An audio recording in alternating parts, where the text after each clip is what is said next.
for Marcus Lattimore. Marcus, there's obviously been a lot written about your performance last week. Have you read any of the outside things, comparing you to Herschel Walker or Bo Jackson, any of those guys? Yeah, my roommate's been telling me about it, and all my teammates been telling me about it. Yeah, it's pretty cool to be compared to them. But I'm nowhere near that yet. Marcus, is there a fear though that it's maybe too much too soon? It's already Marcus Lattimore Heisman Facebook page and all these other things that are going on out there. Coach Spurrier has told us that he thinks he can handle, because he's used to all the publicity. But in your mind, is it too much too soon, you think? Nah, because I'm working hard every day. I know personally that I got to get better. I know what I got to do better on the field and just in the classroom. So that's the two things I'm really focused on. I'm not really worried about all that for the Heisman.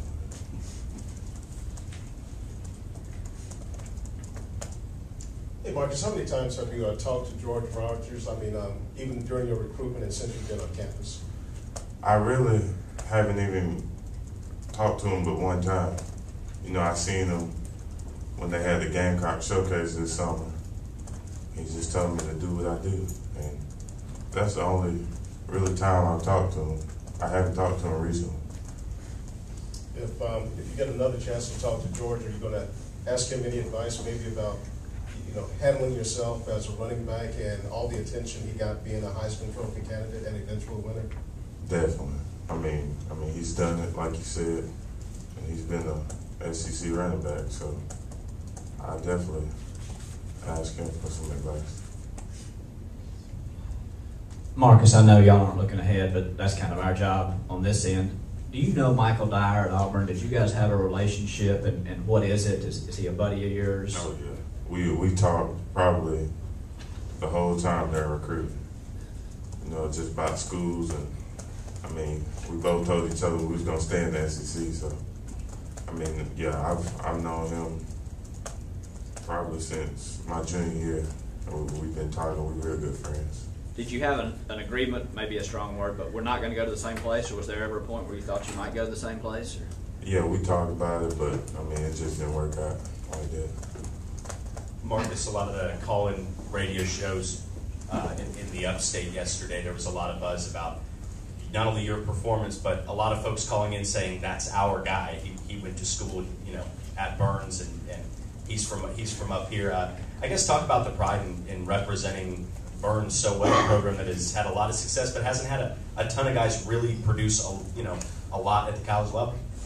Yeah, I try to represent.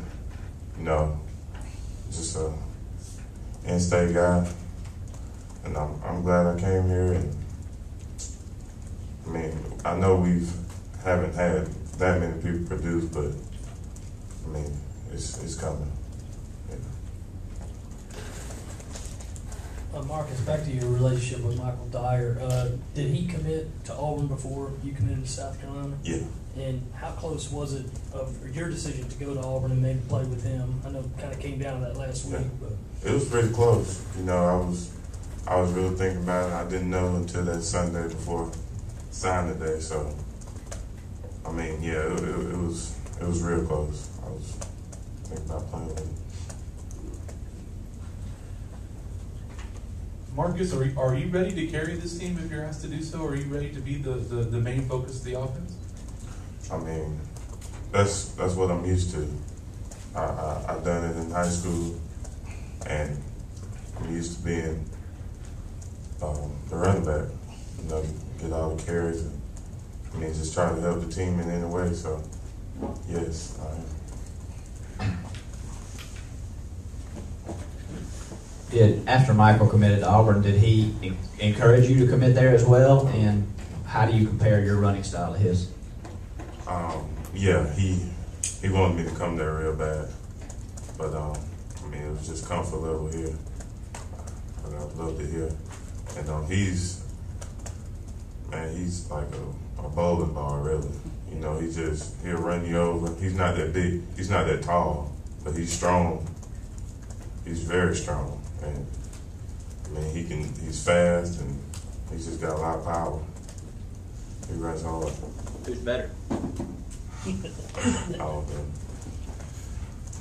Marcus, we've heard a lot of people compare your running style to others. You know, we've heard Herschel, Emmitt Smith, Bo, George. Is there someone that you try to emulate? Yeah, and I like Joseph Adai from the Colts. I like him because he's a complete back, and I try to be like him. I watch him every now and then. And, I mean, I really like the things he do, Joseph Adai. Marcus, talk about the game this weekend. I mean, Furman's not Georgia, but certainly these Southern Conference teams can give Division I teams fits. Yeah, I mean, and that's what we're focused on right now, Furman. And we're not going to take this week off just because it's Furman. Because, I mean, as you see, Virginia Tech, they got beat by James Madison. I mean, it can happen to us if we don't prepare and if we're not focused. So we'll be ready for Furman.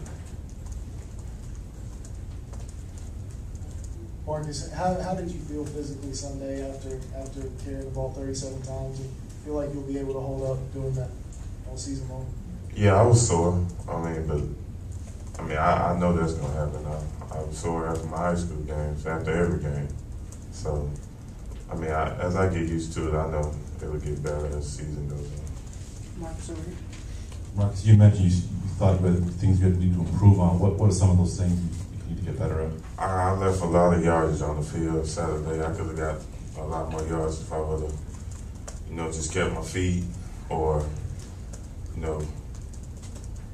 keep my hose. I didn't keep my hose sometime, and the offensive line they were blocking good, and I missed some reads that I should have had longer runs in. Should have scored on a couple of them. So just a little thing. Really.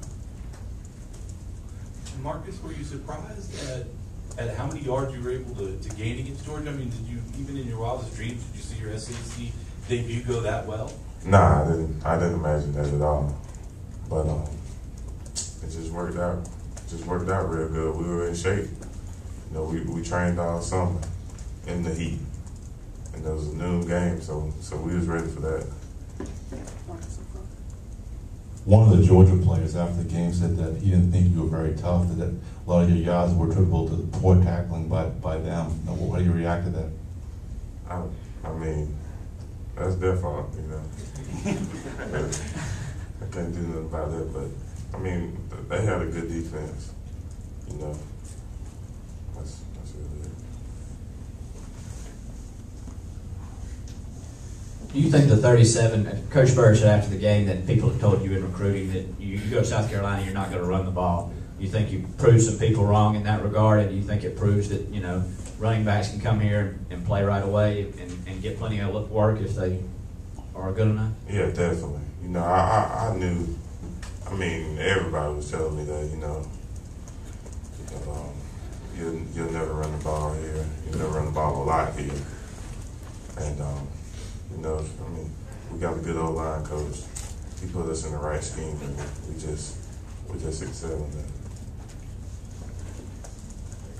Marcus, after last week and all the success you had against the team you had it against, how do you stay motivated this week? I just, Will Corn, he played at Burns and went to Clemson. He told me, he lived by, satisfaction is fatal to success. So, I'll never be satisfied until we win the SEC championship. Marcus, over here. To stay hungry. Can you describe your relationship with Coach Graham and just how important he was in the whole recruiting process and maybe a big reason why you wound up here? Yeah, he was a big part of why I came here. Coach Gillespie left around my end of my junior year, I think, and Coach Graham took over. And he's been the SEC, big time SEC running back. He know what it's like. He played in the league. And I just listen to him. He knows what he's talking about. And, I mean, just the little things, that's what matters to him. And that's why he was so successful, because he did the little things, and that's the things I'm working on. And, I mean, we have a great relationship. Me, his family, my family, we're just a good relationship. What do you do differently that he's already taught you since you've been here? I stay low. It's just my pad leverage. You know, that's one thing I really didn't have in high school, because I could just, you know, run and try to outrun people. But in the SEC, you gotta break tackles and, you know, just stay low and keep your feet moving. I mean, just inside the box running. He knows it, and just listen to him. You have time for one more, Scott. In terms of your decision to come to USC, how important was it when USC hired Coach Elliott? Obviously, he ran the inside zone at Appalachian State. When you heard he was the coach and what he had run there, you know, you were more convinced that USC was the best place for you?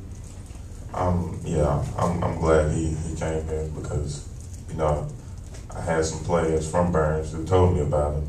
You know, they went up to App State and played for him. And he said that he was a great coach, intense, and he would get the O-line better. I mean, he did, obviously. So I'm glad he came in, and he runs the scheme I ran in high school. So. All right, we're going to let Marcus go. Thanks.